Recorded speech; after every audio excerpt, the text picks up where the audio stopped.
Hey folks, welcome to the DarkHorse podcast, where we have just been singing Jefferson Airplane to each other, but Sure. It is what it is.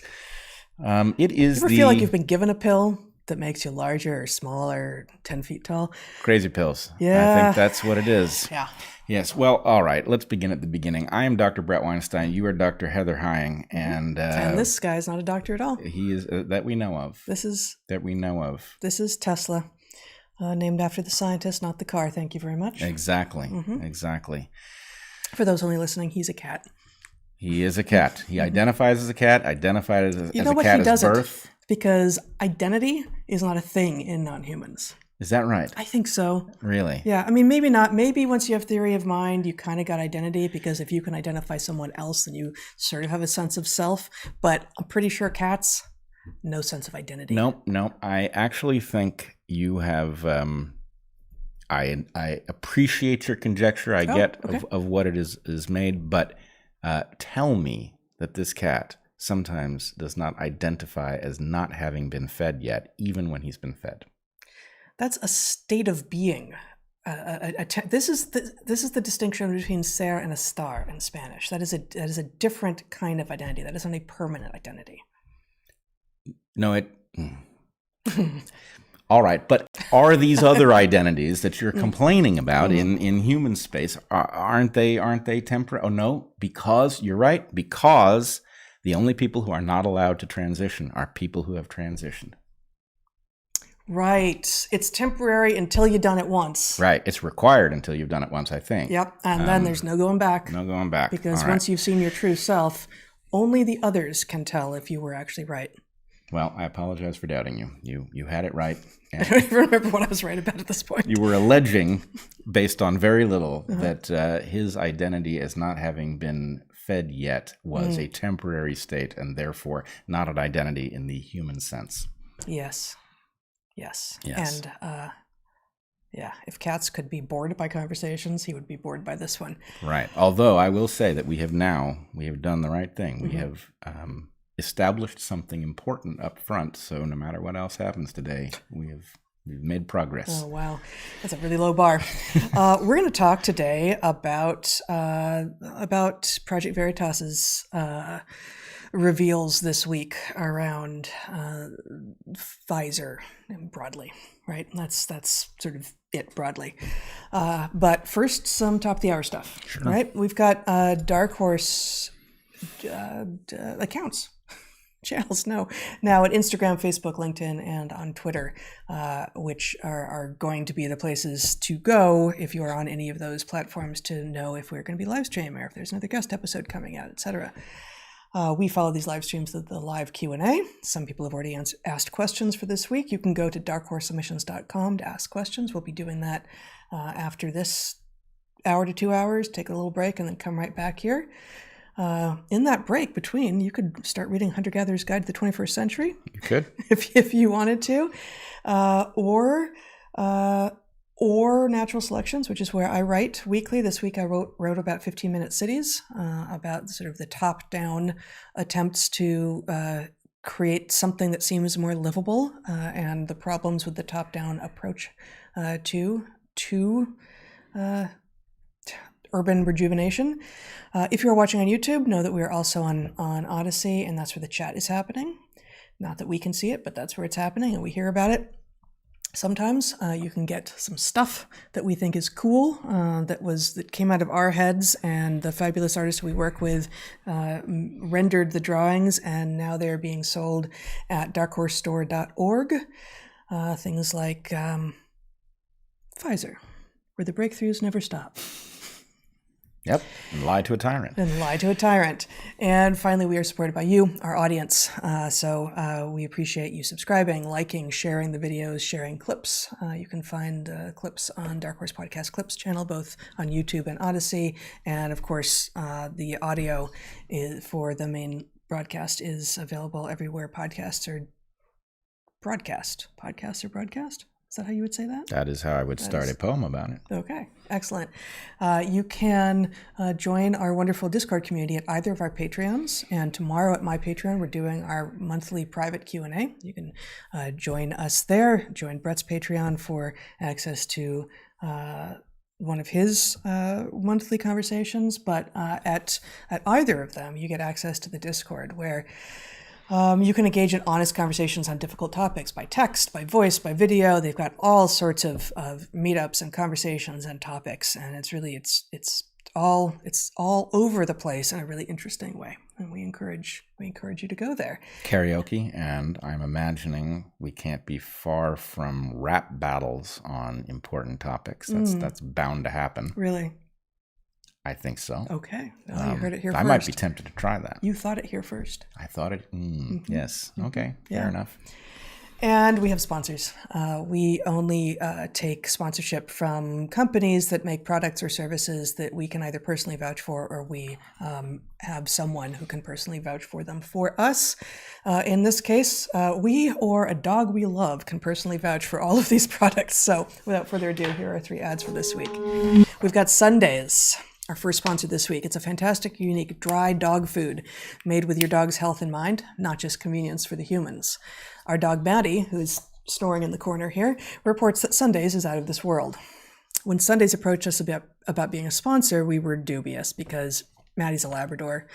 Labs will eat basically anything, as anyone who's known a lab knows. What possible difference was she going to show an interest between her usual kibble, a widely available high-end brand, and Sundays? Well, we were wrong. Maddie loves the food that Sundays makes, seriously loves it, and is far better for her than the standard burnt kibble that comprises most dried dog food. Sundays is the first and only human-grade, air-dried dog food, combining the nutrition and taste of all natural human-grade foods with the ease of a zero-prep, ready-to-eat formula. Sundays is an amazing way to feed your dog, and in a pinch, a person too.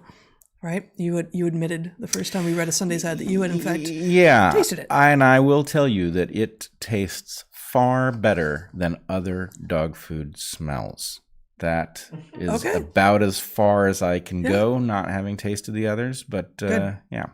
Excellent. And, taste better than the other smells is actually kind of a high bar. Yeah. I think. Let's put it this way.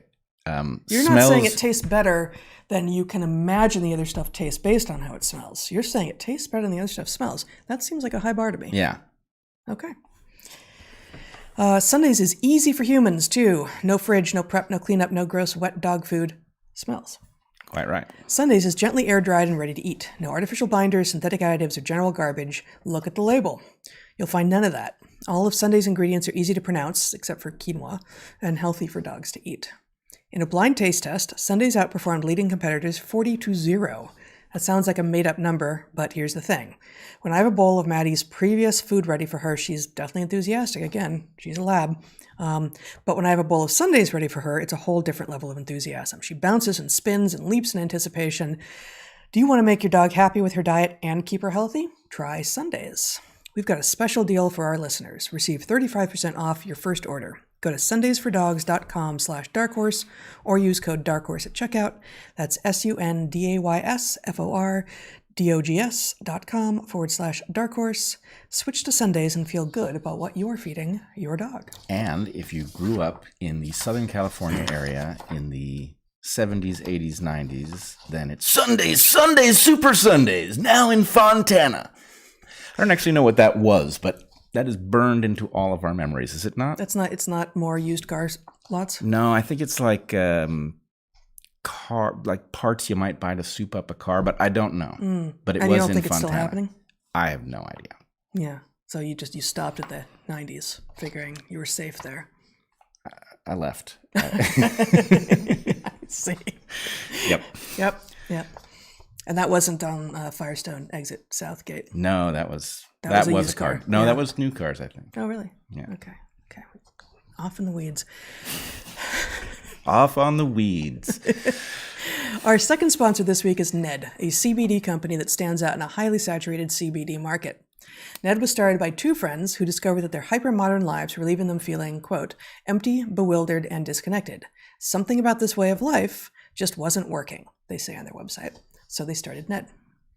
You can buy CBD products in nearly every coffee shop or grocery store, but Ned's blends stand out. I'm particularly fond of their De-Stress blend. Ned's De-Stress blend is a 1-to-1 formula of CBD and CBG made from the world's purest full-spectrum hemp, and also features a botanical infusion of ashwagandha, cardamom, and cinnamon. CBG and... You have something to say? I think everyone who watches Weekly knows that I've always wanted to go to ashwagandha, but go on. Yes, you have. Yep. CBG is known as the mother of all cannabinoids. I'm not sure who knows it as that, but let's just go with it. CBG is known as the mother of all cannabinoids because of how effective it is at combating anxiety and stress by inhibiting the reuptake of GABA, which is the neurotransmitter responsible for stress regulation. This combination leaves me feeling a bit easier with whatever comes my way, not because of all of the mother of all cannabinoids and stuff and such, but because I take it and it's easier to get on with my focus and the things I need to do in the day. Many of the CBD companies out there source their hemp from industrial farms in China. Just like with low-quality alcohol, however, low-quality CBD can have undesired effects. Ned is USDA certified organic. All of Ned's full-spectrum hemp oil is extracted from USDA certified organic hemp plants grown by an independent farmer named Jonathan in Paonia, Colorado. I hope for Jonathan's sake, I hope for any other Jonathan's sake, that there's only one in Paonia, Colorado. Because this Jonathan, Farmer Jonathan in Paonia, Colorado, is a little bit famous at this point. Yes, I think the other Bret Weinstein on Twitter can attest to the problem. Yeah, poor guy. Sorry, man. He handles it well. He does. Also, Ned shares third-party lab reports and information about who farms their products and their extraction process on their site. These products are science-backed, nature-based solutions that offer an alternative to prescription and over-the-counter drugs. They are chock full of premium CBD and a full spectrum of active cannabinoids, terpenes, flavonoids, and trichomes. Ned's full-spectrum hemp oil nourishes the body's endocannabinoid system to offer functional support for stress, sleep, inflammation, and balance. If you'd like to give Ned a try, DarkHorse listeners get 15% off Ned products with code DarkHorse. Visit helloned.com/darkhorse to get access. That's HELLONED.com/darkhorse to get 15% off. We want to thank Ned for sponsoring the show and offering our listeners a natural remedy for some of life's most common health issues. All right, I have an idea before I get to my ad here. Yes. Inflammation is obviously adaptive, but a lot of inflammation is in places that you don't want it or triggered by things that shouldn't be triggering it. That's misinflammation. See? Yeah. Yep. Now, I thought you were going to say that we're seeing a scourge of fatheads lately, and you think that's inflammation in the wrong place. Actually, now that you mentioned it, I think both apply. It's misinflammation. Yeah, we are having a pandemic of fatheads. Right. Okay. Our final sponsor this week is House of Macadamias, for the macadamic in exile within all of us. That's right, nuts. That's nuts, right? That's nuts. Okay. That's nuts. Tree nuts, which include not just macadamias, but also pecans, walnuts, cashews, almonds, pistachios, and more, are delicious and nutritious. They are generally high in fat and low in carbohydrates, which is increasingly understood to be both satisfying and good for you. But each species of nut is different, and for many of us, macadamias are the best. Macadamia nuts take a very long time to grow, however, and are rare, representing only 1% of nuts in the marketplace. And because they are both rare and highly sought after, they have the dubious distinction of being the world's most expensive nut. But between the taste and health benefits, they're worth it. They have fewer carbohydrates than most other nuts, for instance, half of what cashews or pistachios have, or 2/3 of what almonds have, what makes them a perfect snack for breaking a daily fast and controlling blood glucose. They're also uniquely rich in omega-7s, including especially palmitoleic acid. Yeah, I can't see. Yeah, I don't actually know what palmitoleic acid is, but... Oh, palmitoleic. Oh, yeah, that's a much better pronunciation. I actually did some research into the macadamia nuts, and this was the first time we read this ad, so it's a couple weeks ago now. But yeah, there's actually growing amount of research into the remarkable health benefits, and I think it's palmitoleic acid. It's an unsaturated fat that has been linked to natural collagen production, fat loss, and heart health. See, I even footnoted the ad read. I love that you footnoted the ad read. I've got references and everything. And everything. Yeah, we really like these nuts. We do. Yeah. And House of Macadamia is a company obsessed with making this amazing food accessible to everyone. They have partnered with more than 90 farmers in Africa and now make one-of-a-kind vegan, keto, and paleo snacks. These include their dark chocolate-dipped macadamias, delicious assortment of bars made with 45% macadamia nuts, including salted caramel and chocolate coconut. Our favorites are the Simply Delicious salted macadamias with Namibian sea salt. Namibian. Sorry. Damn. All right. I somehow I knew that was coming. Yes. Yeah. I had that in the buffer. You intuit my dyslexia so that you can even see the errors I haven't yet made. That's amazing. That was weird. It was odd. Yeah. Okay. They are amazing and we love them and think that you will too. Our House of Academias highly recommends the House of Macadamias for all your macadamic needs. Looking for something to nourish and energize you while in the pursuit of truth or the next summit? Go to www.houseofmacadamias.com and use the code DarkHorse for a 20% discount on your first order. All right. Did it. All right. All right. Well, we are going to talk about a number of things this week around Project Veritas and Pfizer and what all that means. We're not going to we're not going to show the videos that were released because YouTube struck Project Veritas's channel and removed the first video. But we will talk about it for those of you who don't yet know. But we're not going to start there. We're going to start with something that ends up feeling a little bit related, but may feel orthogonal at first. After you. Yeah, orthogonal. Good one. Oh, thank you. That is a $7 word, if I recall correctly. Is that with inflation or without? No, it's like a $40 word now. Thank you. Because it's made with eggs. But all right. First thing we're going to start with. Only pastured eggs for us from now on.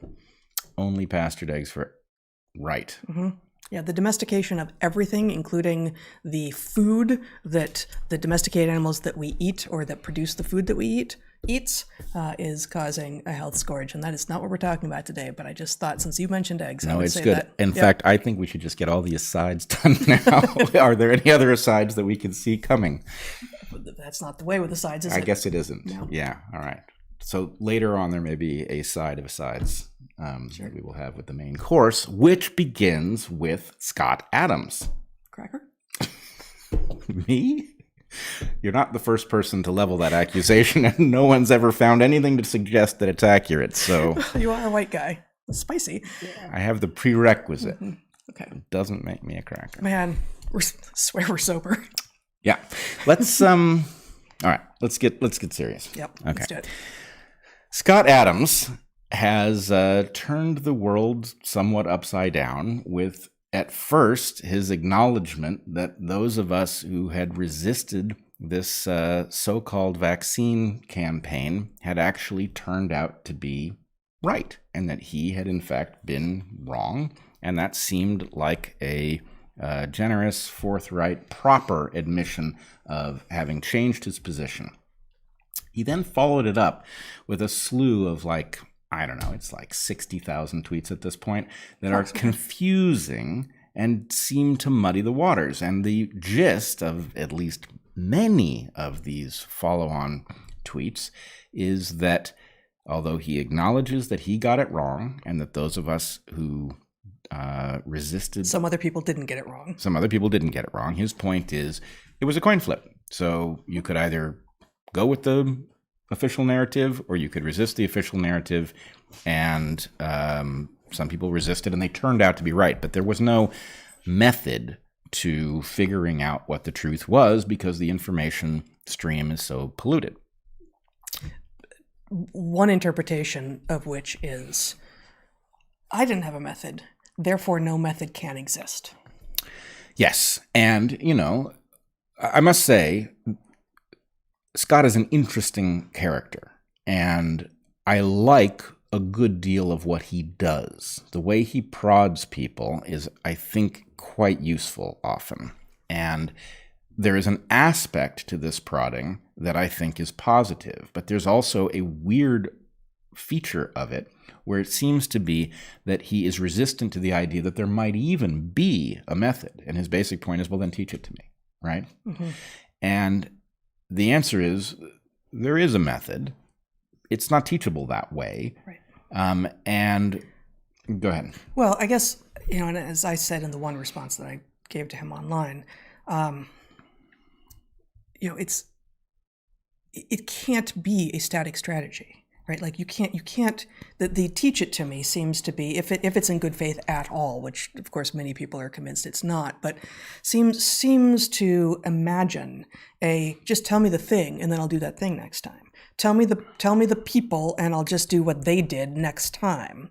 And this is not the way complex systems works. And frankly, the thing I said to you was, I really would have expected that the genius mind behind Dilbert would understand that, because the recognition of the gaming of office politics at every level would seem to be easily generalizable to, like, okay, static strategies and people who come at you with patently easily falsifiable claims aren't the things that you should be relying on. Right, like that would seem to have been something I would have imagined that would be something that would be in Scott Adams' head, given Dilbert. It would be native to him, yeah. Okay, so I will say I was gratified to see the number of people who said, "What about Bret and Heather? What about DarkHorse?" Right, because frankly, people who are longtime listeners have seen something that is not an easily described method, but it's clearly methodological in its own way. Yeah. And they've also watched it be vindicated on issue after issue. So there is a question about, if you take Scott's claim that this is coin flipping, it is not impossible that you could flip 8 or 10 heads in a row, but it is exceedingly unlikely. And I would also point out... We're a Tom Stoppard play. Right. The Tom Stoppard Rosencrantz and Guildenstern segment is quite the right model, because basically the playwright takes the liberty of writing an improbably long string of coin flips, which is then what the actors deliver. And the actors are therefore in a position to detect that they are in a play or something is off, because it's so unlikely, but because it's no less likely than any other sequence. Anyway, there's lots of philosophical drilling down on that question to be done. Mm-hmm. But here's the thing. Scott, you have delivered a hypothesis. It is a perfectly valid hypothesis that everybody who got it right is guessing, that they are simply choosing between binary alternatives, and some people will be improbably lucky. However, Scott, that hypothesis makes a clear prediction, okay? If you take somebody who has had an improbably long sequence of correct guesses in your coin flip universe, they will, going forward, have no more success at being accurate than anyone else, because there's nothing about having been right that predisposes you to be right in that coin flip universe. Ipso facto. If random, then random. Then random. If random, then random. Like it. Mm-hmm. That's exactly what it is. So, Scott, you've signed yourself up for that. Now, the issue then is, if we are claiming that there is something that is not exactly a method, it is not something that we can, let's take an example of what it means that it's not exactly a method, right? If you saw an amazing feat of archery, and there are indeed some favorites of mine, I'm now forgetting the name of the fella who... Me too. But anyway, there's some people who demonstrate some incredible archery skill, and, some of it could be faked a little bit, like, throwing a a can flip top piece into the air and shooting an arrow through it. You could shoot 1,000,000 arrows and then film the one that did it. But if the guy throws one up in the air, shoots it, throws another one up in the air and shoots it, that you can't. Without an edit. Right. Mm-hmm. And so the point is, how many 100 million shots would you have to do in order to get lucky twice in a row like that? Mm-hmm. And there's actually a great channel, I forget what it is, but there's a channel of trick shots where, somebody will set up shot glasses sitting on a turntable, and they're bouncing pennies off of something, and it will go in, and it's done. They obviously are using the method of shooting 1,000,000 times, so not 1,000,000, but that's an exaggeration. But they're shooting a huge number of times, and they film the ones that work, and then they cheer because they're bored out of their minds trying to get these things to happen. And that's finally, archery as well? No, it's not archery. Oh. It's 1,000,000 different trick shots. It's pretty cool stuff, but. Anyway, the point here is, if I say, this person that does these amazing archery trick shots has a method, right? And you say, method? what is that method? Yeah. Show me. Right. Well, Let me in on the method. right. Let me in on the method so I can do those things. Well, no, it's not that kind of a method. Is there a method running inside the head of a fantastic archer who can do amazing things?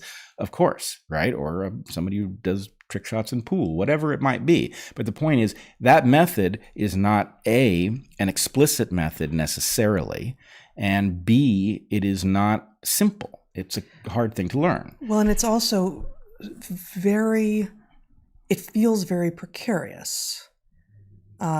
If you're accustomed to the landscape in which certainty is necessary.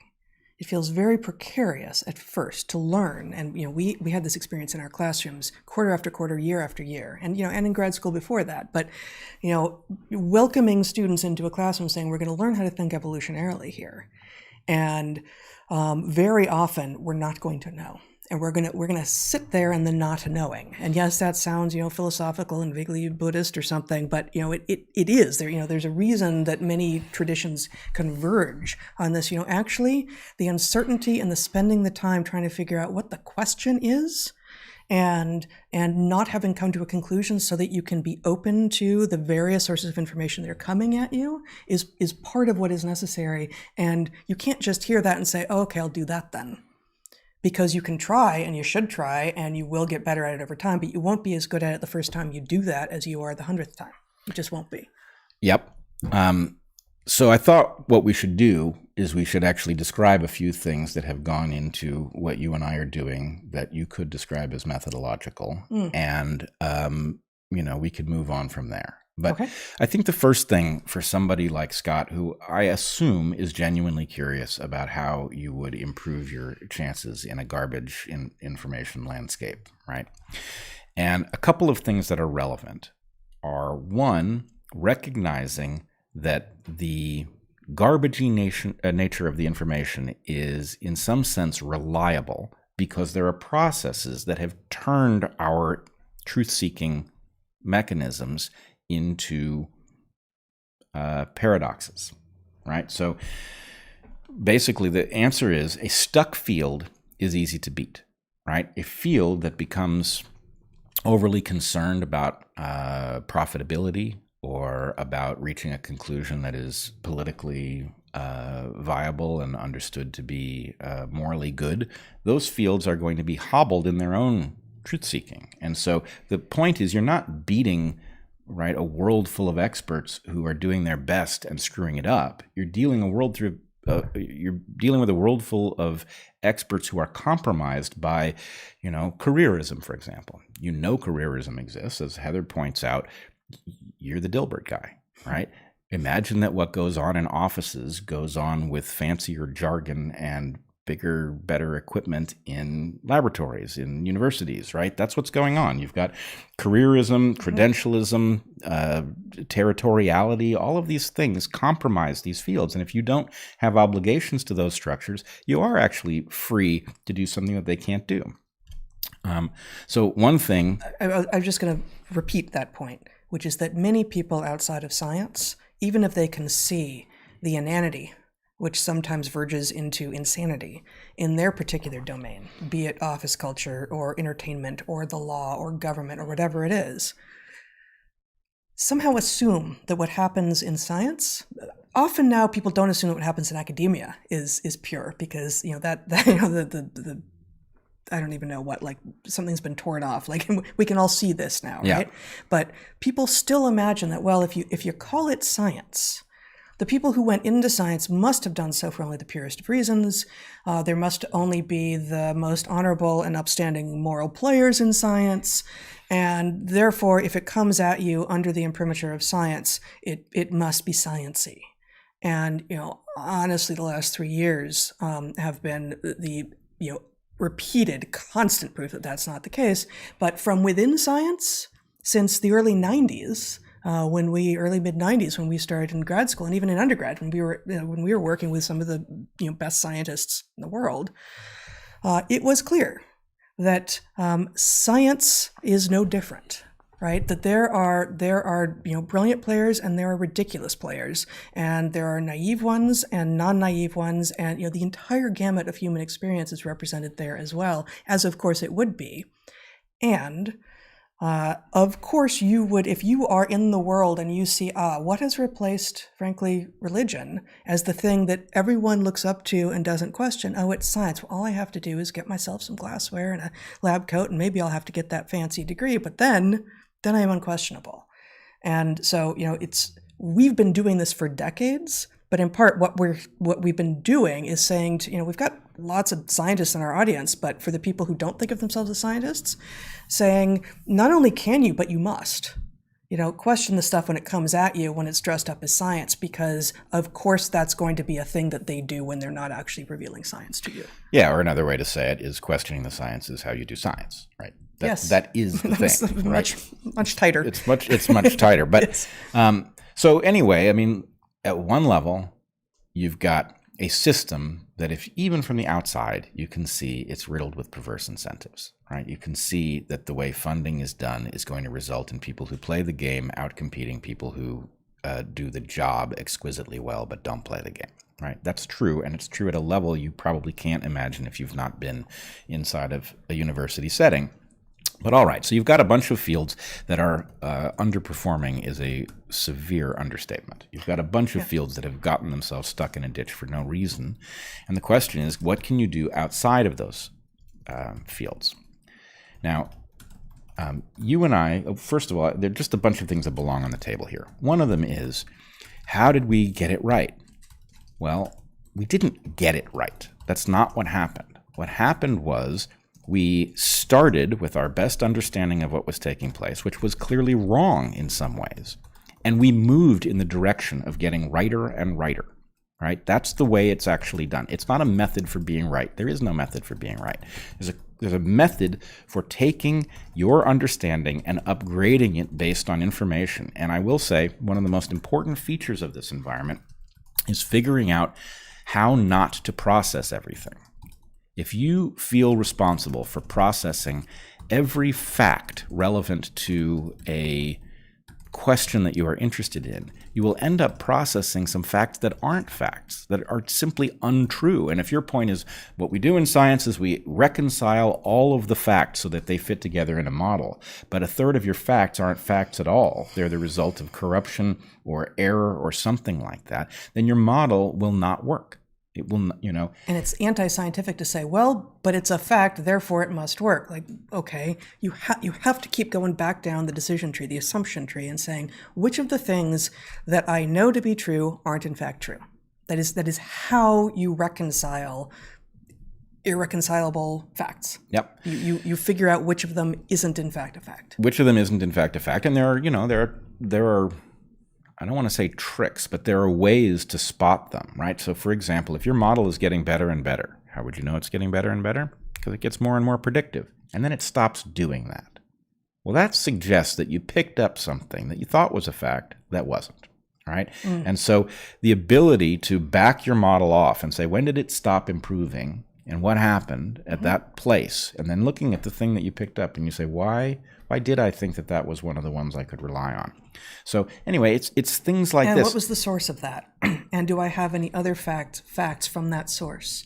And how reliable are they? And so it's many tentacled in terms of like how you assess both, starting with as few assumptions as possible, being absolutely sure of them at sort of like the axiomatic level, and adding facts sometimes liberally, but if you do, being aware that some of them may turn out to be something that you have to reverse, and trying not to build too much on the things that you haven't fully vetted. Right. And we don't, this last 3 years, we didn't, no one knew for, in many moments, like, what landscape are we even in? What are we actually even trying to figure out? Yeah. Right. And the early days, as we talked about here on DarkHorse, almost 3 years ago, oh my God, it's the Wild West in a good way out there with regard to scientific publishing. All of those preprint servers that were just churning out papers without the peers, the peer review process, which is supposed to be this great thing, it's actually become a scourge on science. Without the peer review process getting in the way and the delays associated with it,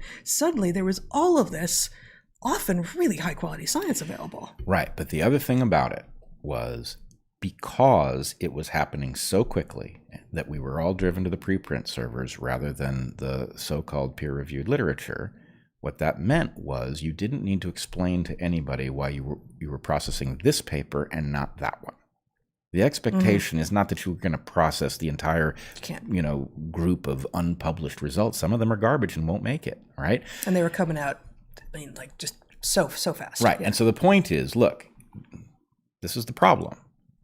It is the selectivity, right, where you decide, hey, that result actually would make a lot of sense. I think that one might be valid. Now I'm going to go look at the method and see whether it actually says what I think it says. And if it does say what I think it says, here are the cascading consequences of it logically. And then, if it turns out that result is bad, you have to have kept track of what you stacked on it so that you remember to reverse those things. And there's something critical and slightly obscure in what you just said with regard to the selectivity, that it is often considered a given that in literature review, in assessing, what is known in a field before perhaps you embark on testing a hypothesis of your own, that you do a thorough literature review, right? Like you're supposed to know everything that anyone has ever thought, at least if they've thought it and published it on a topic.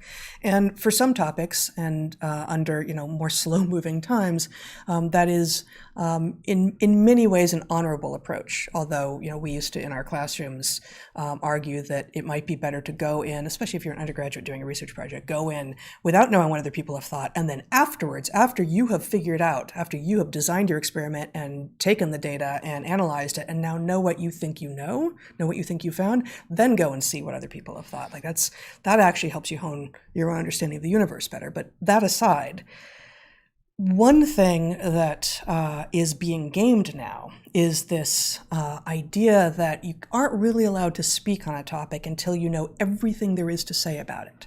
So this is how we get siloed. This is how specialists become the only people who are allowed to speak on a particular topic. But what do you do when, is it public health? Is it virology? Is it vaccinology? Is it immunology? Is it, in fact, evolutionary biology, which, of course, is at the interface between all of those? Because evolutionary biology has a lot of specific parts to it. There are phylogenetic systematists, for instance. And within that, there are cladists and there are, maximum likelihoodists. Evolutionary biology writ large is the interface of all of these evolved, complex systems coming together. And frankly, it gives you the bigger view down than if you are just narrowly going like, well, if it's not about viruses, I don't know anything about it. Right? So that is part of what it is to be thinking evolutionarily, is to have the broader view. Yeah, that was one of the things on my list of primary contributors, is that, almost everybody in almost every discipline is over-specialized, because competition, which is the thing that is being used to drive this forward, competition, which is unfortunately not so much about being right anymore. It's about publication and other proxies for being right, which turn out to be pretty bad. But that competition has created an environment in which people become the experts on something so narrow that it doesn't apply to anything else. And that is a recipe for becoming a fool with an advanced degree. So evolutionary biology, as you said, is the generalist paradigm that allows you, without being a specialist, to understand how vaccinology and immunology integrate, and how epidemiology and vaccinology and epidemiology integrate, for example. So in any case, you and I have a toolkit, right? It's not specialist in any of these domains, but it is capable of dealing with all of them. That was one of the things that we heavily leveraged. The other thing is central to what we said in our book about how you navigate novel problems, right? What we say in the book about novel problems is we use the moniker campfire. Campfire is how human beings bootstrap solutions to problems they don't already have.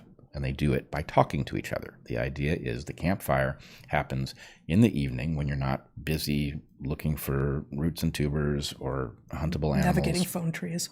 Navigating. I'd rather be hunting for roots and tubers, but that raises for me the image of hunter-gatherers in the Serengeti and the occasional phone tree from where they presumably get their phones. But Anyway, we have digressed. Sorry.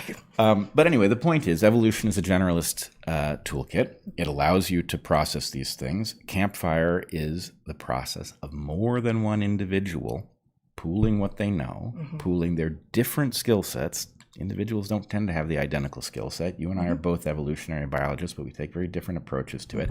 But the point is, and coming at each other and saying, "Oh, I think this." Like, I don't get it. What do you think? Right. I think this.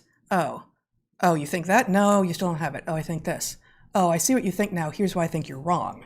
And Right. Doing that with love, if you have it, or at least some affection and recognition that the person that you're talking to is another human being, as opposed to the way that argument and conversation, in quotes, tends to happen on social media and in sort of cartoonish fashion these days, which is, well, if you disagree, you must be evil.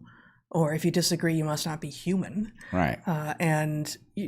No. What we're doing by disagreeing, like that's the love. Like that is the sign that you actually care about the other person, as opposed to saying, "Oh, it's too much work. I'm not gonna do it." Like that's actually giving up, and that's a sign of disrespect. Absolutely. And I'll say two more things before we move down the road here a piece.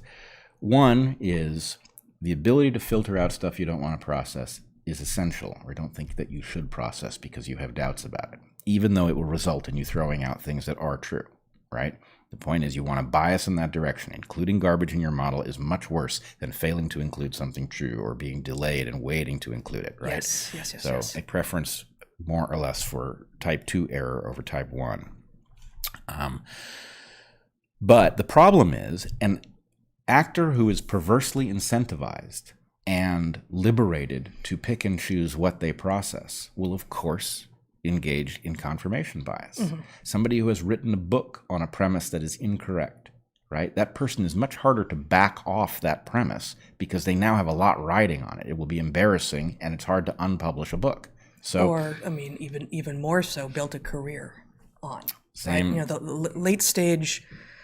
late career stage academics who have built everything on something very rarely say, "You know what? Not so much." Right. There are a couple of famous examples, which I'm forgetting at the moment, but it is stunning when you see these sort of late career reversals, in which the person says, "Well, okay, glad I know," and that maybe that too. Like Yeah. I've been in other contexts recently. I've been reminded of this "I'm glad I know" revelation. Like, well, that sucked. Now I saw how many people weren't courageous, Yep. or weren't telling the truth, or that the thing that I believed and built all this other stuff on was wrong. Well, glad I know. Okay, sunk cost is sunk cost, and let's move forward now. Yep. Yeah. And I will point out, you and I have a book out that is not yet available in softcover, right? That's a pretty new book. We have acknowledged a couple things in it that we believed to be accurate when we wrote it, that we have come to a different understanding in even that short period of time. So the point is that commitment to what's actually true. So I'm thinking specifically of what we said about supplementation. And Yes, well, although I will, so let's just, since you brought it up, Yep. right? I stand by the idea that we should prefer to get our nutrients from our diet, or in the case of vitamin D, from the sun. me too. But especially with regard to vitamin D, which is the one that we called out by name in the book, Yep. the number of people living in high latitudes, mostly inside, mostly covered in clothes when they're outside, and actually live at a latitude above which, for some of the year, they literally cannot synthesize vitamin D from the sun. Vitamin D supplementation seems to be, quite the opposite of what we argued in the book, like an actual, a true good that actually enhances immune function and is contributing to people's health. Right. Now, I will say that this is, again, a place where the model keeps getting more refined, right? There are caveats about this. There are apparently multiple kinds of vitamin D, and so depending upon what you measure, you'll see different patterns. But my current model, which I think you and I share, is sunlight is by far the best way to generate or to acquire vitamin D through this photosynthetic process.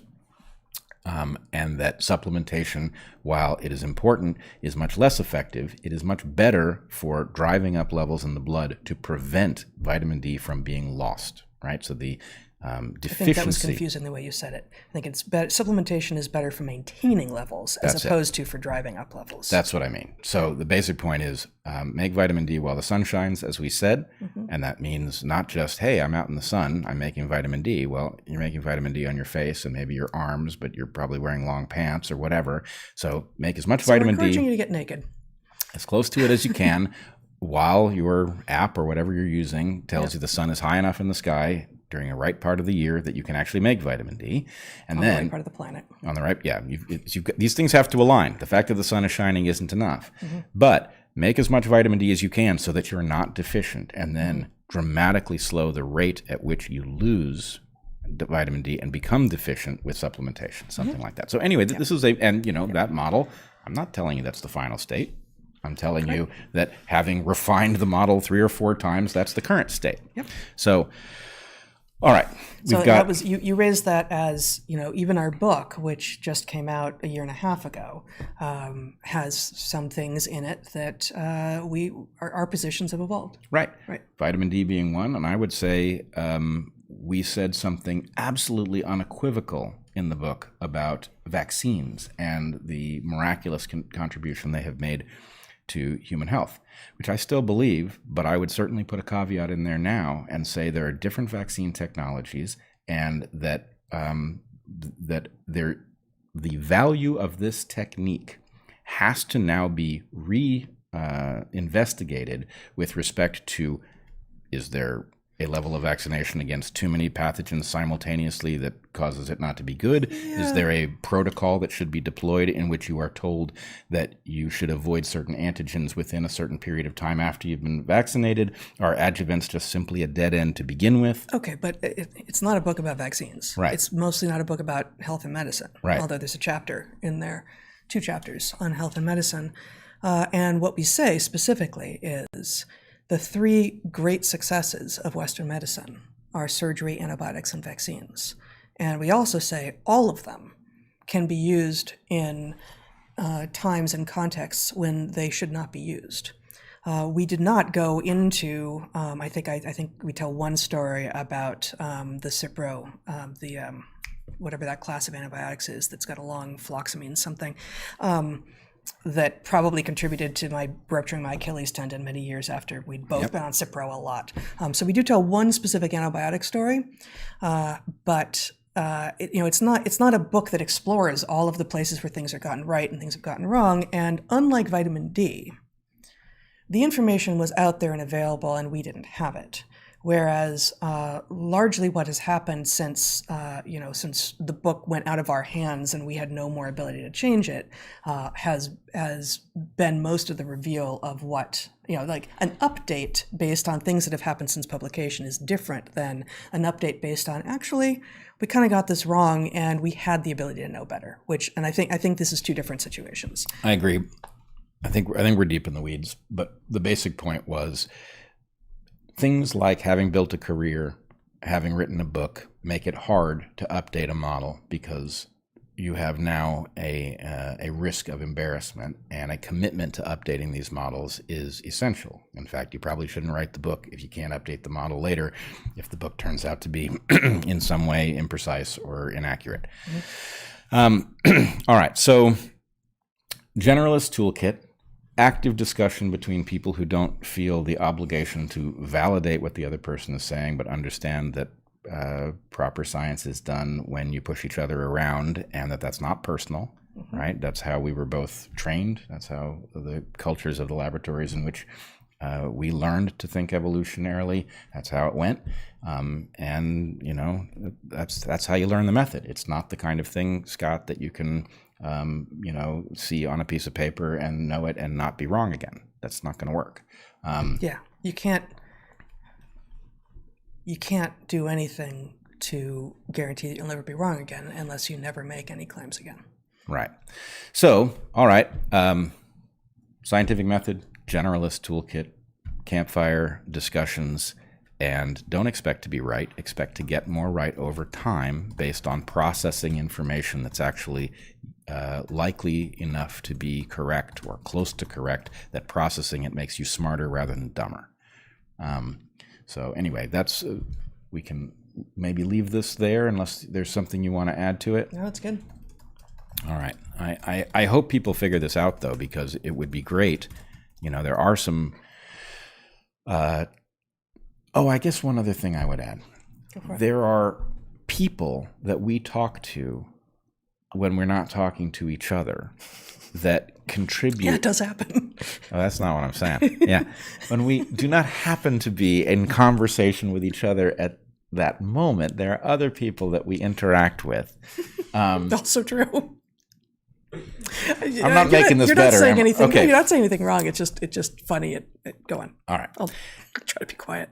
There are people that one comes to trust based on the fact that they seem to be doing something parallel to what you and I are describing that we do here, right? Figuring out who to pay attention to when somebody says, actually, this is a really interesting result, giving it an extra boost because that person tends to have a really good nose for results that turn out to be right and important, right? That's a very useful thing. So I should probably point to a few of these people. Chris Martenson, right, has been just so spot on so many times. It's incredible. If you don't follow Chris, you should follow him. So we'll link his YouTube channel in the show notes. Yep.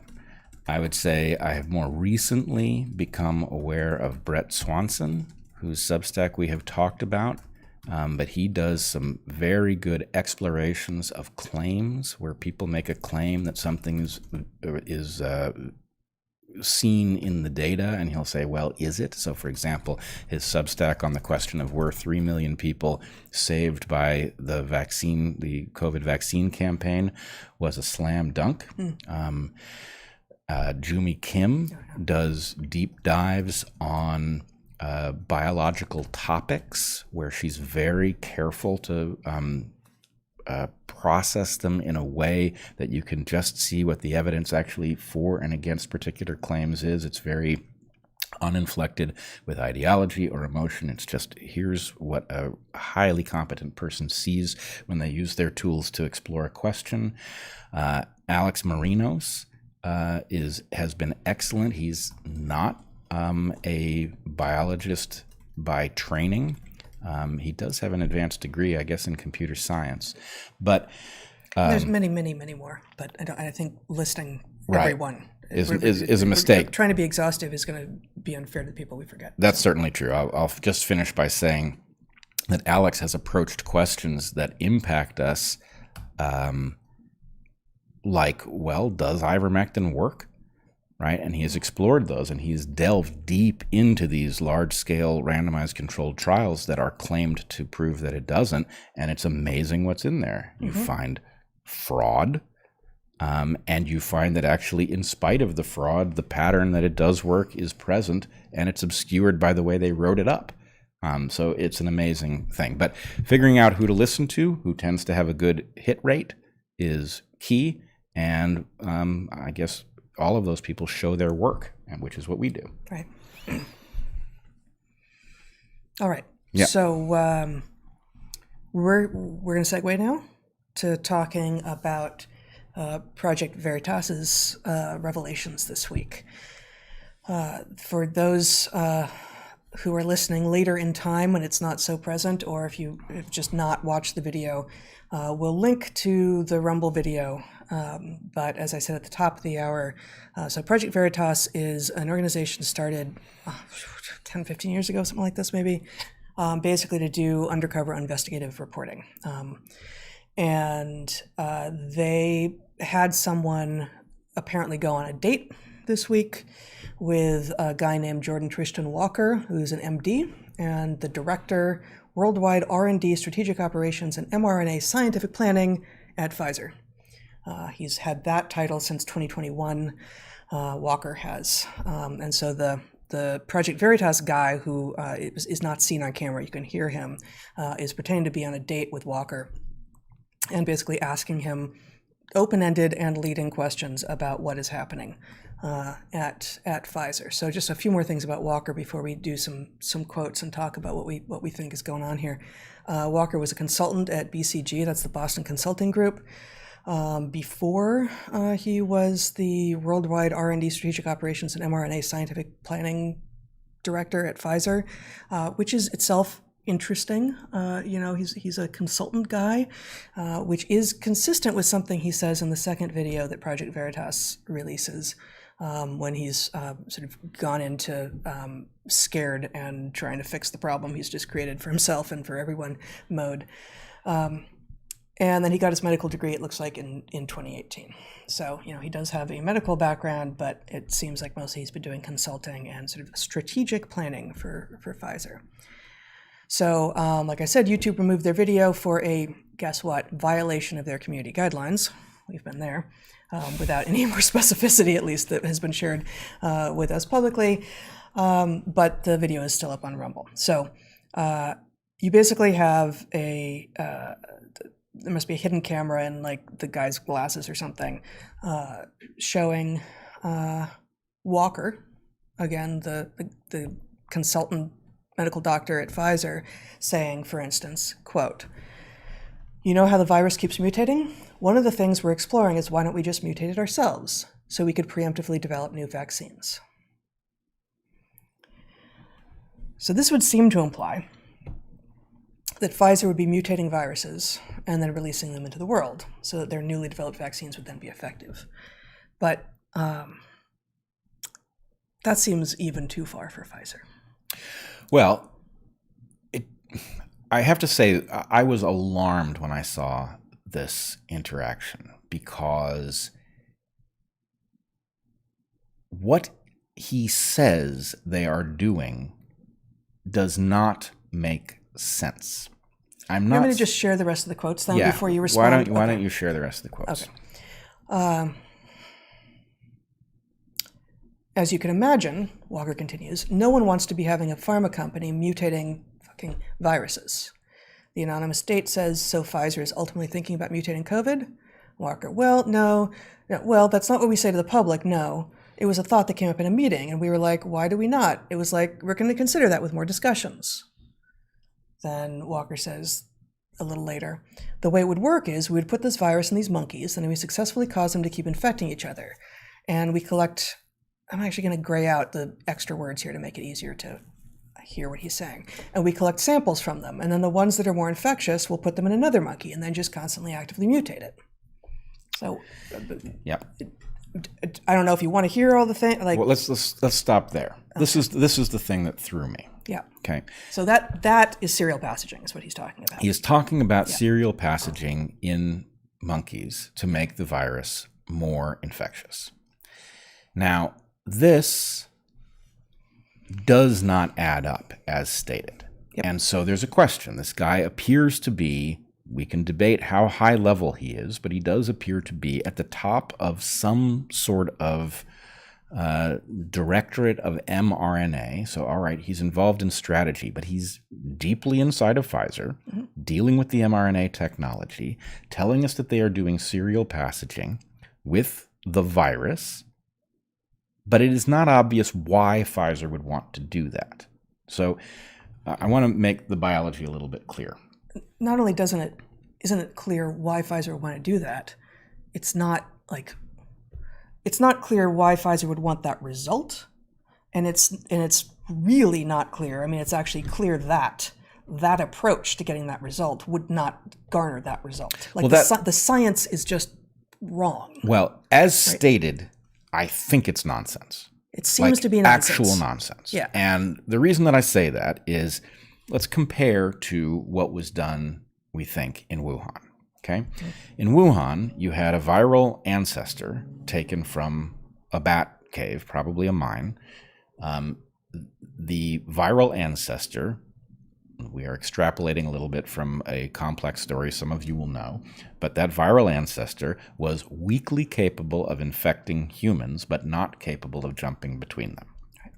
That ancestor, brought into the lab in Wuhan, we think, was then probably serially passaged through human airway tissue, that's cells, and in vitro human airway tissue, humanized mice. These are mice that have been molecularly altered so that they function from the virus's perspective as a human background, and ferrets. Those are the three likely candidates. Now, in that case, you're taking a bat-adapted virus, and then you are exposing it to environments that will enhance its function relative to human infectivity.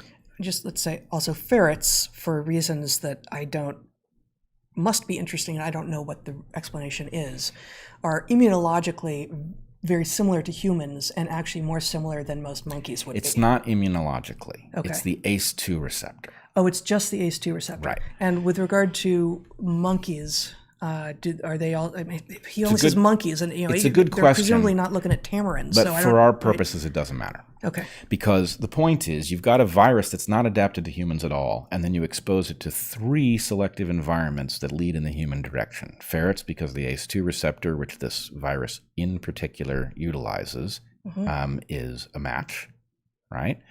You've got human airway tissue, which is human, and you've got humanized mice, which have been made more human-like for this purpose. So in that case, you take something that is remote, that would need an intermediate host. Remember, we've never found the intermediate host in the wild that would explain how this virus got from bats to people, right? So what was the intermediate host? It was the laboratory with these 3 environments, right? Okay, now the virus has spread around the world. Billions of people have been infected, right? This is now a very well-adapted virus to people.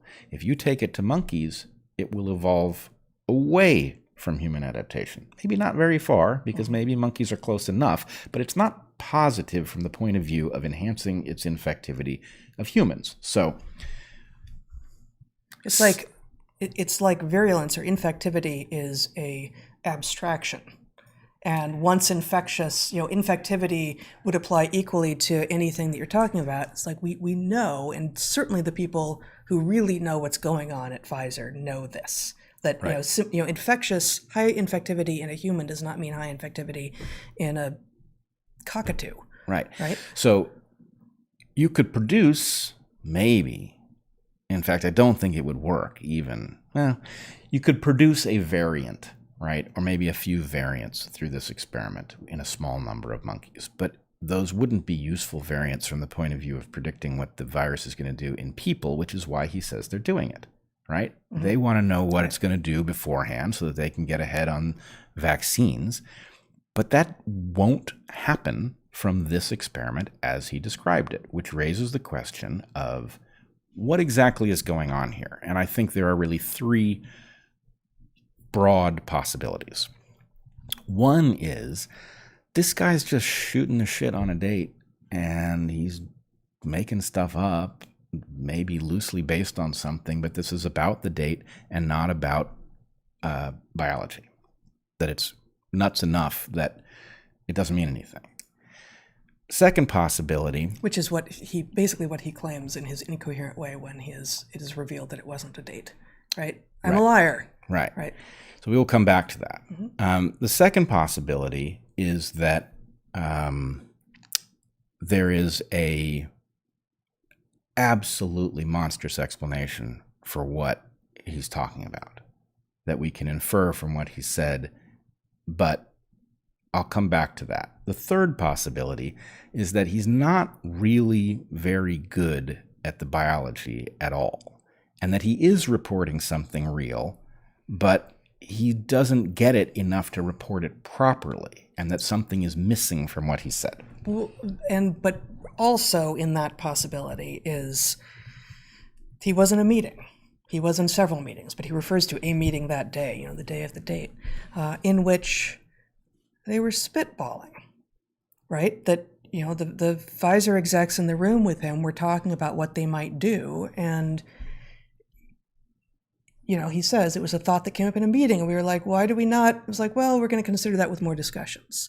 That, that framing, and it's, we're so many levels deep here, it's really hard to know. But that framing does sound like someone who, given that what he says is fairly incoherent, that he heard some real stuff, it's going to impress a date.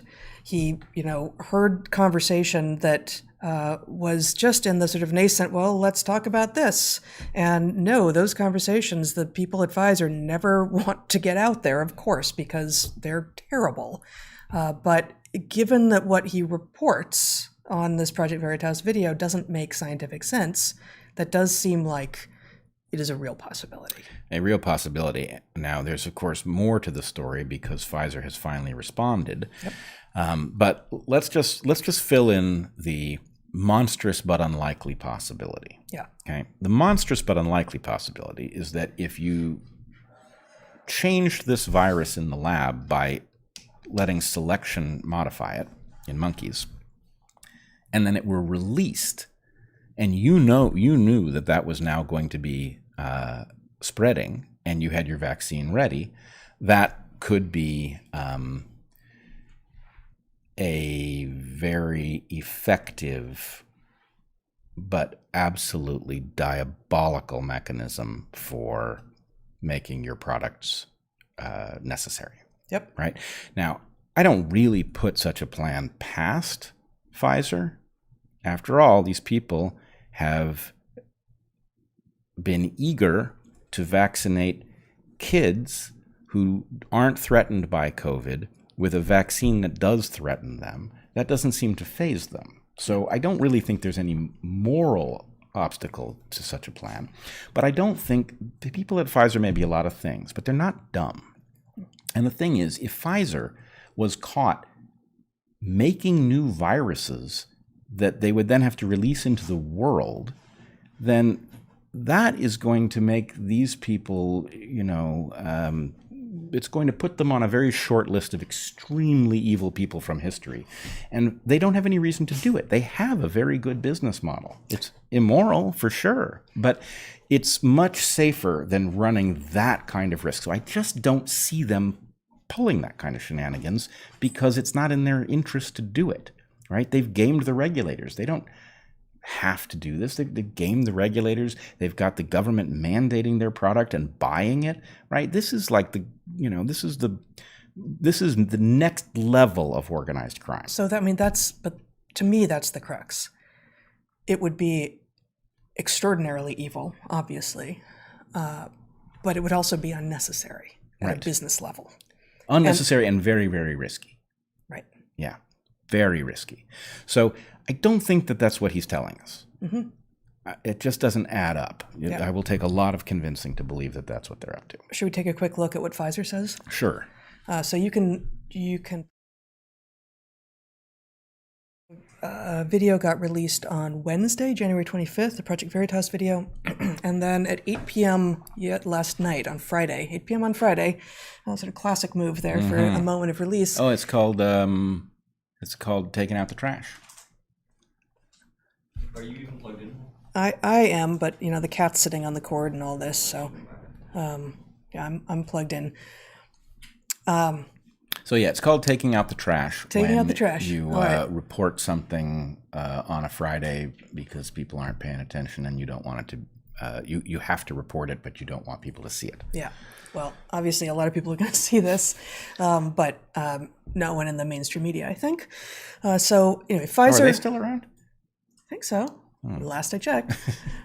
Pfizer responds to research claims. This is, again, Friday, January 27th, 2023, 8 p.m. Allegations have recently been made related to gain-of-function and directed evolution research at Pfizer, and the company would like to set the record straight. Would you? I don't think so. But actually, before we go on, gain-of-function versus directed evolution, because that's one of the quotes that I didn't transcribe here, didn't read here, is what's his name? Walker says, oh, we're doing this. And the anonymous state says, oh, that sounds like gain of function. And Walker says, no, not really. It's directed evolution. So serial passaging is directed evolution. It's like, oh, what kind of selective pressure can we add? Or what kinds of hosts can we serially put this, in this case, virus through, such that we can, and then select for a particular outcome that we like? That is, directed evolution isn't, I think, a term of art. But no, it is. It is. Okay, so, but, it's not over in, like, basic evolution space, but in, Yeah, I think I got the distinction as these people see it. Yeah, but gain of function is basically a GMO. right? Like when they're saying gain of function, they mean, did we take something from organism A and put it into organism B? I don't think that's the distinction. Okay. I think the distinction is, so serial passaging is a mechanism that can be used for gain of function, but it can also be used to do other things. For example, you can attenuate a virus to make a good vaccine. This is one of the techniques that they use. And so by serially passaging it, viruses tend to evolve towards lower virulence. And so the point is you can make a benign version of a pathogen, and that's not gain of function. Okay, so gain of function is an outcome. If you have decided in advance what you want to be gained, regardless of how you get there, it could be gain of function. And serial passaging is a method, and directed evolution is not a method, but it's closer to it's more mechanistic. It's not an outcome. I guess if I read them correctly, and frankly, I don't really want to do their homework for them, where they figure out what we, in the skeptical public think and exploit it. But I believe the idea is serial passaging is a technique. Yeah. Serial passaging can be used to enhance function. It can be used for gain of function. There are other techniques that can be used for gain of function. And so the point is, by saying this is a directed evolution, but not gain of function, what they're saying, and frankly, I'm not even going to say that this is incorrect. Yep. What they are saying is we are doing something that is within bounds because we're not trying to make this virus worse. Our goal was not to enhance, in this case, it's a negatively enhance virulence or infectiousness of this virus. Therefore, the research can't be accurately classified under gain of function, even though we are using a method that we could have used to do gain of function research. Right. Now, if they are doing what at the end of this process, and I will say this fits very well with what we discussed in the first part of the broadcast today. This is brand new stuff, and we are working our way through it, and we are talking about it over dinner, and we are talking about it with our friends, and we are coming to understand what all of this means. Yeah. It doesn't mean that the version that we've got on our minds at the moment is right. I think it's getting righter. But it may actually be correct that this is not gain of function research in the sense that we mean it. I'm not sure that is a defense in light of what I suspect most parsimoniously completes the puzzle of what he said they were doing. So let's go back to Pfizer's response here. I directed us away because their first sentence, and Zach, you can show my screen again. The first sentence of their response from last night is, allegations have recently been made related to gain of function and directed evolution research at Pfizer, and the company would like to set the record straight. I'm not going to read the whole thing, although it's not that long, and we'll link to it in the show notes. They say, in the ongoing development of the Pfizer-BioNTech COVID-19 vaccine, Pfizer has not conducted gain of function or directed evolution research.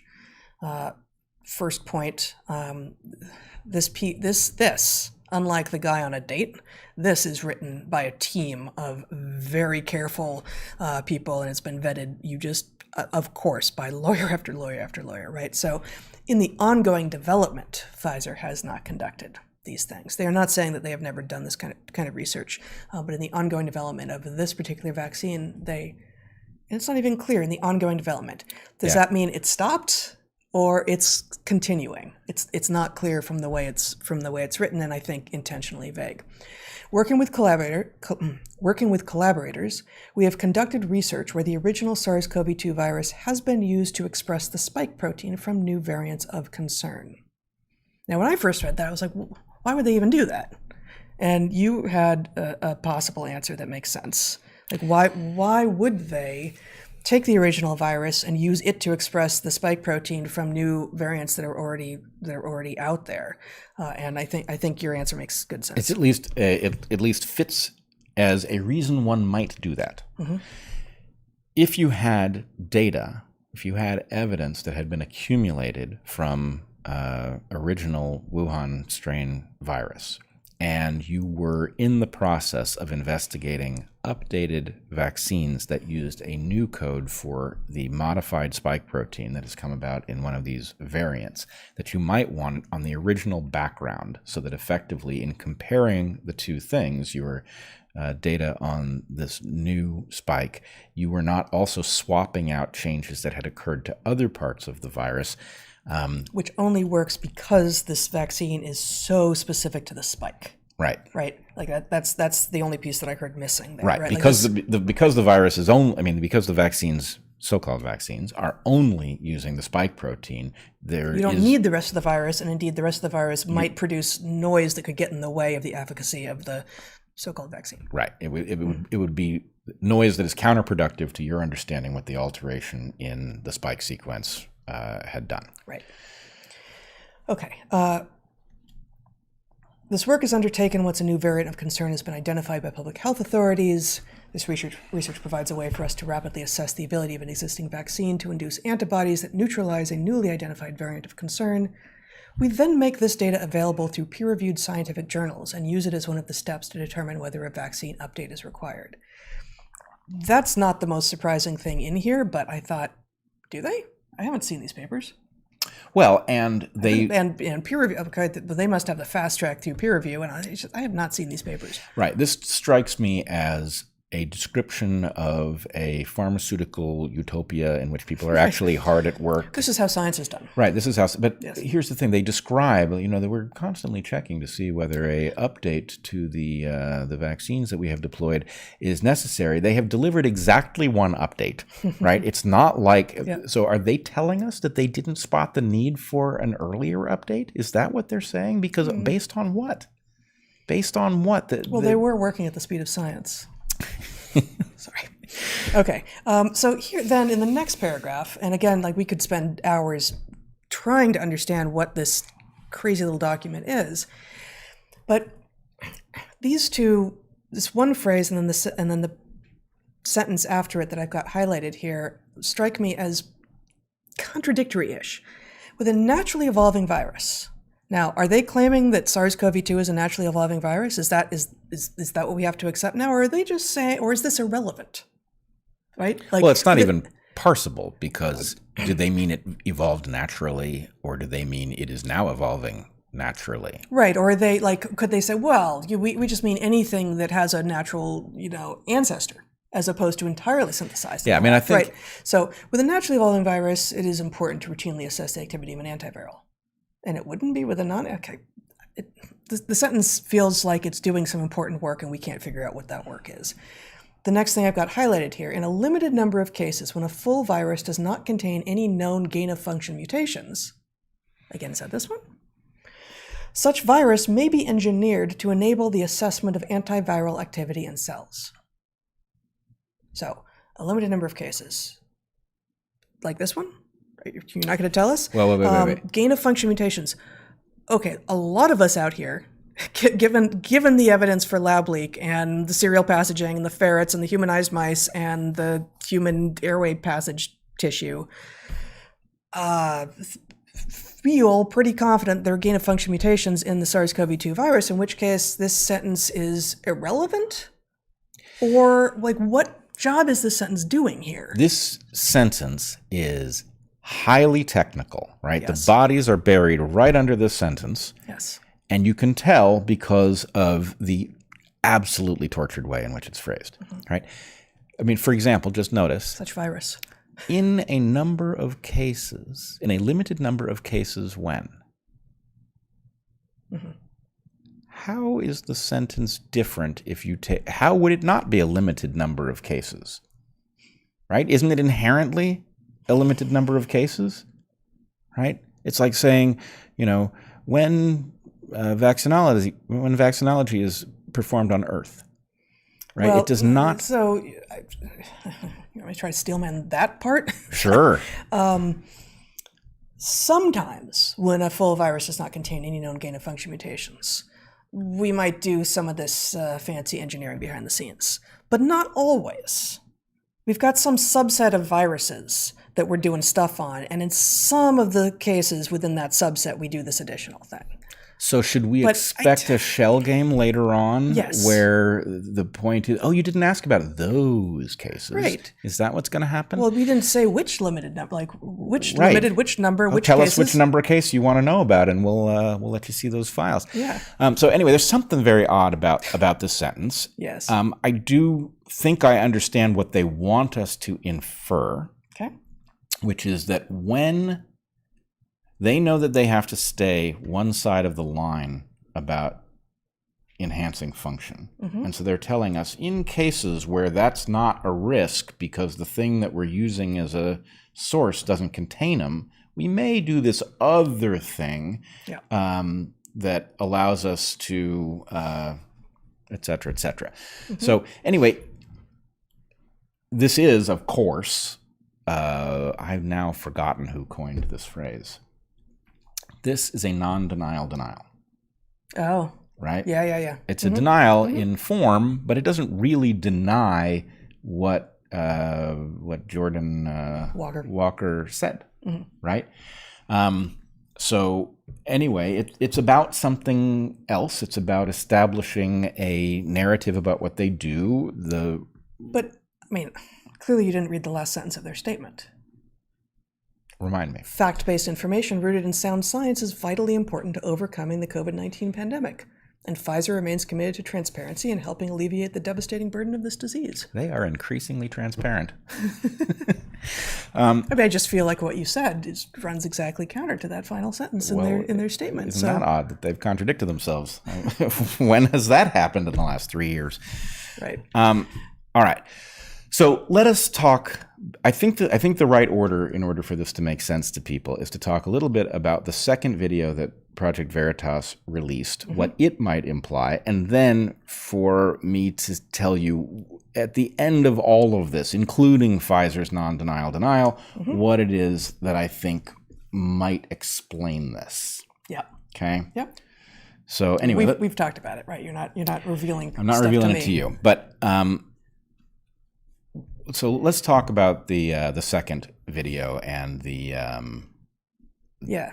So the second, do you want me to set it up? Sure. I mean, I don't have any quotes from it. I ran out of time. I have the gist. Presumably, most of our audience will have seen it. And again, I think it's actually fascinating that YouTube struck this video and struck Project Veritas's channel. Yeah, I don't know if they struck the second video, presumably, but maybe I don't know. It's possible the strike happened before that video was released. So they never put it in up any there. case, the question is, this is obviously a matter of global importance. The fact that Pfizer has responded in the tortured way that it has says it's a completely responsible thing to be talking about. What is the meaning of what Pfizer said versus what their executive said? What are we to understand that they are actually doing, and how okay should we be with it? Is it within the law, right? Is it tolerable?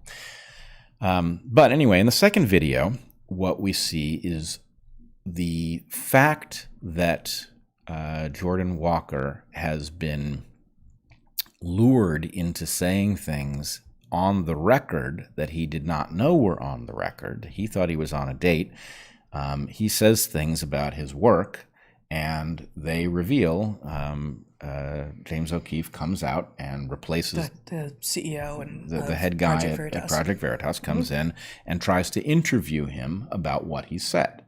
And I think it is fair to say, you tell me if I've got the description off. My language, my notes say he freaks the fuck out. He freaks the fuck out. Yes, I was going to find euphemisms for freaking the fuck out, but that is what happens. Yeah, I mean, as you would. I think. Well, if you had just said those things while you were trying to get laid, and instead it turns out it was for the whole world. I'm not excusing him, but the fact that he doesn't take it calmly is not surprising. I'm not surprised that his blood pressure goes through the roof. Obviously, he shouldn't have said the things that he said for professional reasons. Obviously, the things he is reporting are disturbing in and of themselves. As he says, as he's telling his date these things, he keeps saying, "You're not going to say anything, don't tell right? anybody." You promise." Yep. Right. So it's not surprising that his mind is going a mile a minute. However, his reaction is very, very telling, I think. Okay. So I think we have not mentioned, because so far it has not been relevant. He is black. Mm-hmm. It is implied by what we have said that he is gay. Mm-hmm. That he is on a gay date. His reaction involves a tremendous amount of drama. Yeah. And his trying out various different approaches to somehow rewrite the history of what's happened here. And he says... He calls the police, and he says to them... Well, he calls the police. Before the police arrive, No, he says to them on the phone. Oh, on the phone. We don't see... They never see him in person. I think before he calls the police, he says that he was lying. In fact, it's his first instinct is to say, I was lying. And that doesn't change O'Keefe's approach. Then he says, you're in trouble. You screwed up. Right. But then on the phone with the police, the thing that is maybe the most remarkable is he says, I'm surrounded by 5 white men.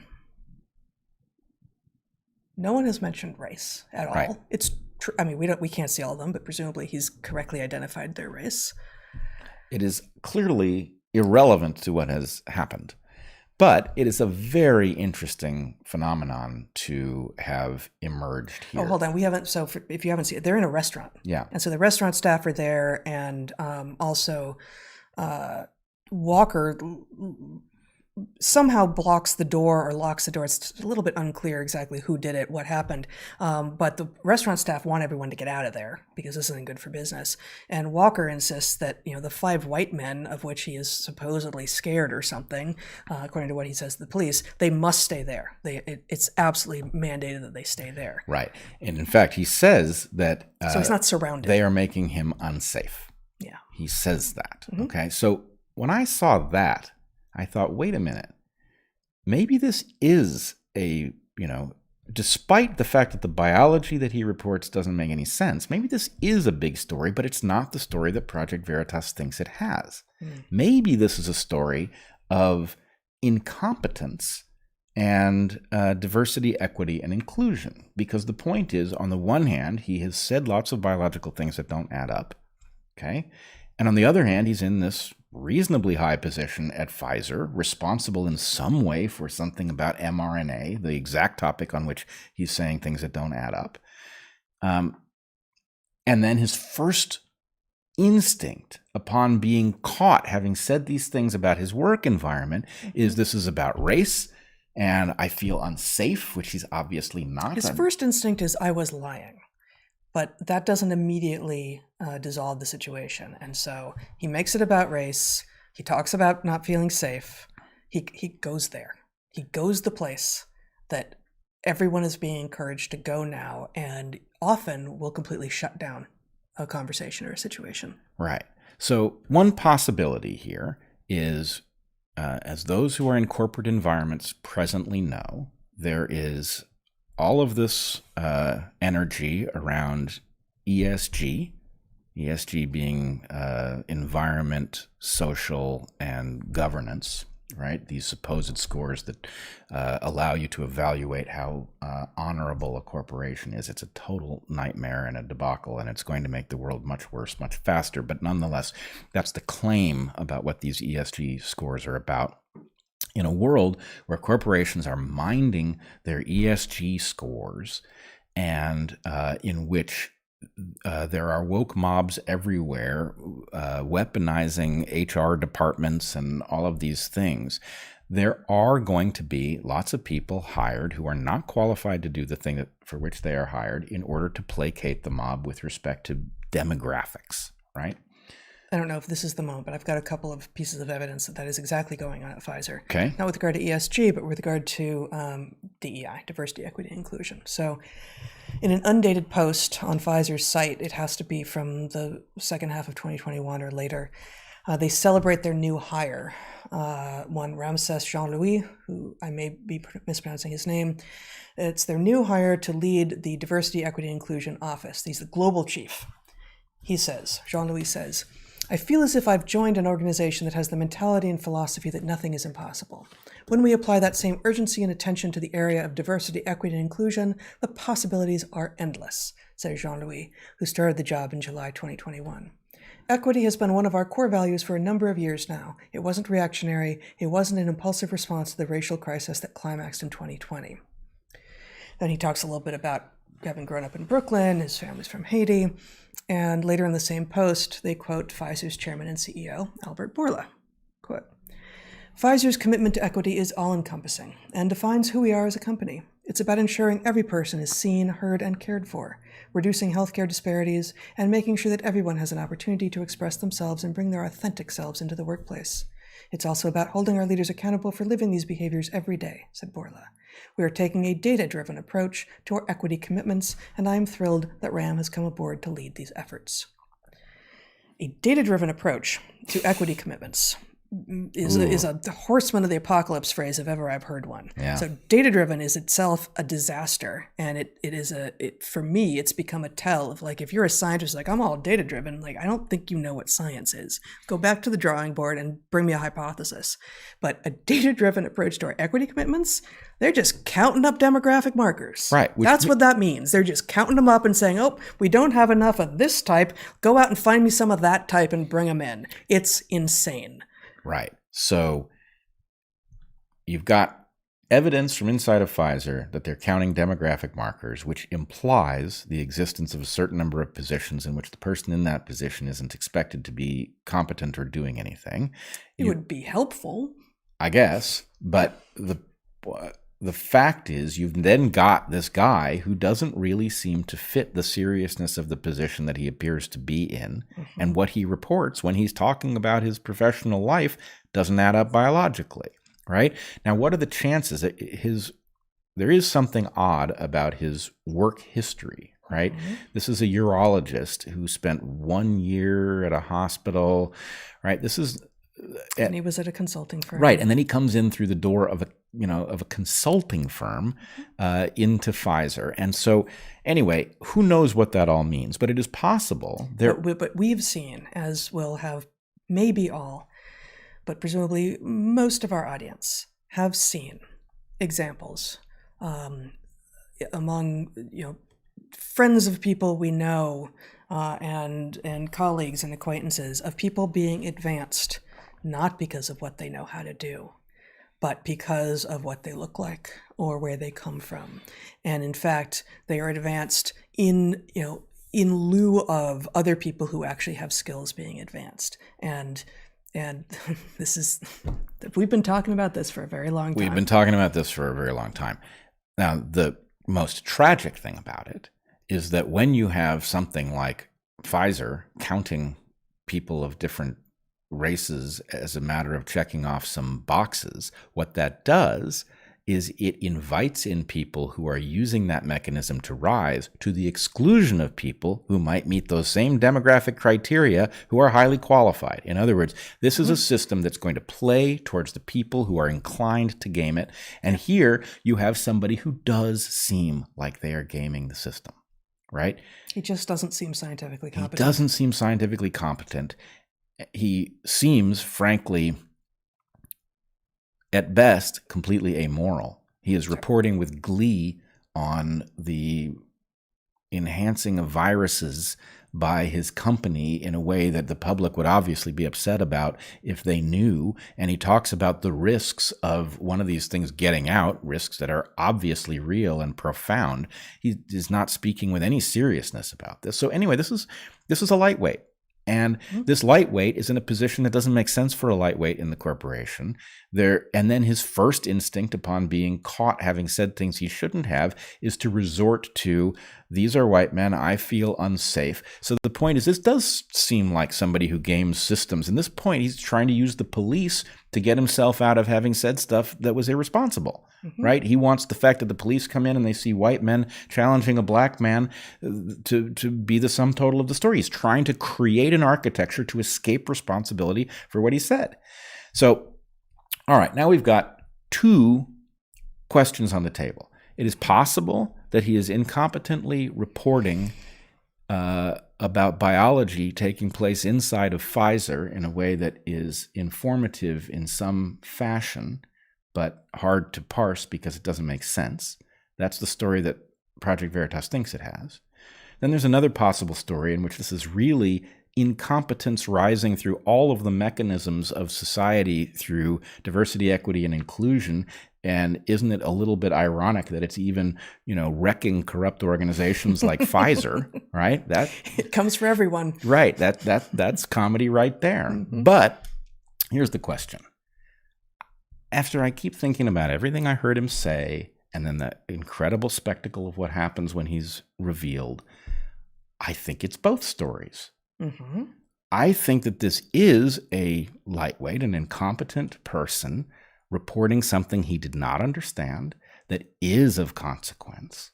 That's my best guess. And so here I want to fill in what I think is most likely to explain this mysterious experiment in which serial passaging is taking place in monkeys in a way that does not appear to serve Pfizer's interest. Here's the missing element. You vaccinate the monkeys. If you vaccinate the monkeys and then you serially passage the virus through them, you detect the leak in your vaccine and you do see something like the next variant coming, right? In other words, he never says you vaccinate the monkeys, and that's why this is such a head scratcher. But if you did vaccinate the monkeys and then you serially passage this vaccine, what you will get is an environment in which you serially passage the virus. The virus through the monkeys. The virus will find the leak and it will evolve to exploit it. And it will become, the vaccine will be less and less effective, which if then... the vaccine works on the, the vaccine will work. That's the beauty of the mRNA technology, isn't it? Right? If you can infect the monkeys and you deliver this mRNA so-called vaccine... Yeah, if they're infectable with the virus, yes. Right. Yeah. I mean, it's an mRNA transcript. Their ribosomes will transcribe it as well as ours. So, okay, the vaccine works in the monkeys. You serially passage it. The virus defeats the vaccine because, of course, it will, which is what you and I have been saying forever. Right? This is too narrow a vaccine. So you can predict the vaccine will fail. Mm-hmm. The virus will evolve to overcome it. And what I think Jordan Walker is saying is, and then we will know the next vaccine we need way ahead of time. Mm-hmm. And so the point is we can accelerate our development cycle by exploiting the defects in our own vaccine and delivering supposedly curative vaccines that will also leak. We can just get ahead of this thing, right? That would make a lot of sense. And frankly, it sounds a hell of a lot like pharma, right? Pharma is rather profoundly indifferent to the side effects of its own treatment. Why? In part because those will require other drugs. And so to the extent that it makes you sicker by giving you something that cures something you've got or helps, the point is, we got a drug for that too. It's we've got an app for that. Pharma version. It's interesting. I wonder, it would be interesting to see the whole video because obviously Project Veritas has edited it to provide the most interesting parts. But the quote that I have here is him saying the way it would work is we would put this virus in these monkeys and then we successfully cause them to keep infecting each other and we collect serial samples from them and et cetera, et cetera. But these monkeys could just be like, we got these monkeys, or he could be referring to, I've just been talking about these monkeys that we're vaccinating. Yes. Like he could have actually said that piece and we just don't know. That's true. It'd be interesting. It's at least, if it's not in the video, it doesn't tell us anything. Yeah. If it is in the video, it helps us test this hypothesis that that's actually what he's referring to. I did want to point out a couple things. Yeah. Right. So we've got a hypothesis on the table about what he might actually have meant, that he's misreported this, and that the reason it doesn't make any sense is because he forgot an element or didn't understand that element was required. He just knew that there was some plan to get ahead business-wise by creating variants that, absent this, wouldn't help. Yep. You will create variants maybe, but they won't be useful. In this case, they'll be absolutely useful because basically you're using the virus to find your leak, right? How will a virus respond when the immunity is not sterilizing? Okay, a couple things. One, if this is what Pfizer is doing, then it validates the idea, which was central to the contentious battles we were in when the variants problem first emerged, about whether or not a trial was enough to cause the emergence of variants, right? Because the challenge that many people offered to us was that it can't be that the vaccines, the so-called vaccines, are triggering the emergence of variants because the variants show up too early. Variants, however, show up in places where trials were held. And so the point is, well, look, if you can do this in how many monkeys do they have? Yeah. Let's say it's 1,000. That'd be a lot of monkeys, right? But, if a trial on a small number of monkeys is enough to give them information on variants, then the point is, well, it doesn't take very many. So that would sound like a trial. So anyway, that's one connection here. The other one is strange. Do you remember, you and I never delved very deeply because it's not our area of specialty. You and I are not gene jocks. But you remember Chris Martenson went after the question of why is Omicron so weird? Mm-hmm. That question has never been answered. Yeah. Okay. Omicron. It seems novel. Not only novel, it seems that it was frozen in time, that it is not descended from anything that was circulating at the time that it emerged. Right. Right? Yep. That's right. And the other thing that was weird about it was that it had an incredible ratio of non-synonymous mutations to synonymous mutations. Right? So something it was like 100 times the other variants. I don't know what you mean by non-synonymous mutations to synonymous mutations. The mutations that were recorded in this new creature, Omicron, were heavily biased in the direction of mutations that actually changed the protein sequence. Right. Okay. So with the ratio of mutations within Omicron was biased. Okay. By 100 times the others. So I'm trying to think of what's the math on the usual ratio? The usual ratio in the other variants was less than 1%. Okay. And it was like 80% in Omicron. So what does that even mean? What is Omicron? Where did it come from? And, there are various possibilities, right? You and I talked about the possibility that it was a white hat attempt to vaccinate the world to shut down the pandemic, that somebody tried to take this out of the hands of the incompetent people who had driven it in the first place. Mm-hmm. That was one possibility. Another possibility was that it's possible it was circulating in some way that we couldn't see it, though that would be very weird given how contagious the thing was, right? Mm-hmm. It's possible that we just didn't detect it because it was far enough off that the PCR test didn't register it. Mm-hmm. But another possibility is that somebody was playing games like maybe Jordan Walker is telling us we're going on at Pfizer, and they lost their vaccine. Mm-hmm. I mean, they lost their test environment, right? So they lost it into the world. They lost it into the world, which, if you think about it, if his experiment, that one he's describing, is just fixed so it makes sense in the way I'm suggesting it would have to be, right? If they vaccinated the monkeys and then they serially passaged this thing, right?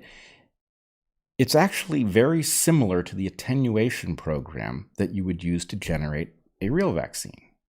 If you weren't so hell-bent on doing this with mRNA, right, you would maybe serially passage your virus to get a virus that wasn't so virulent, right? And this could be an intermediate, right, that got out. They were planning to release a booster, an mRNA booster, and maybe, I don't know. So anyway, I don't want to go too far down that road. I'm not saying I think this happened. I'm saying it belongs on the list of possibilities because the anomalies of Omicron are profound. They have never been explained. The experiment that seems to be described by Jordan Walker doesn't make sense in and of itself, but there might be an experiment that he heard about and didn't completely understand that would make sense. Or didn't completely describe. Yeah. Right. Mm-hmm. So anyway, it's certainly a fascinating story. Yeah. And it brings together, just to wrap it up, it brings together these two domains about which we spend a lot of time talking, right?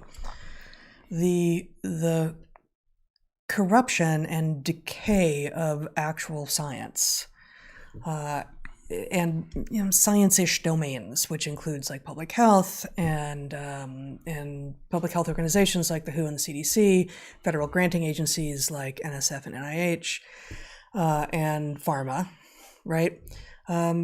Such that so much of the science being done, and of course in academia as well, is just either inexplicably badly designed such that it could not possibly reveal what it's supposed to reveal, or the people doing it are so misunderstanding what complex systems are and how many things that they are messing with by changing. They're claiming one variable, and often they'll be changing lots of them. That there's no chance of success. So we've got like that space, which many people who can see the other space, the risks of DEI, of the woke ideology supplanting merit-based advancement and understanding in the world. Many people who can see that other thing, the woke ideology thing, have not been willing to say, maybe it's going to affect science, and also what happens if the two of them come together. And you said this, I don't know, 10, 15 minutes ago, but like this is a story where they appear to come together.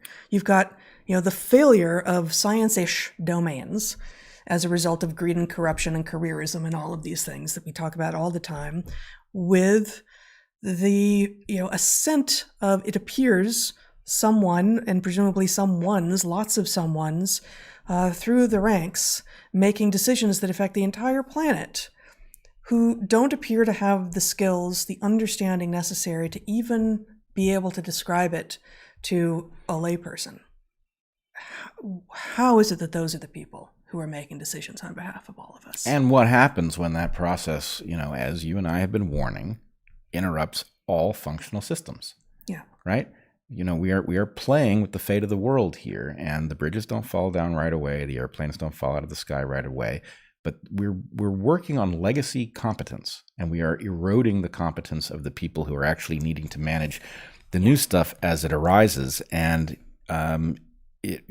disaster, it's not even coming; it's here. Bigger and bigger disasters are going to happen as a result of this. Actually, there's one more thing that maybe in this. I mean, this does come sort of full circle to what we were talking about with regard to Scott Adams, and like, how do you do it? Like, how do you end up predicting correctly time and time again? And one other thing that is true is that we have, because of the training that we had in what is broadly referred to as skin out biology. So there's lots of ways to split up sort of the study of life on Earth. But one of them is sort of, is it at the level of smaller than an organism, skin in biology, or at the level of an organism or larger, skin out biology?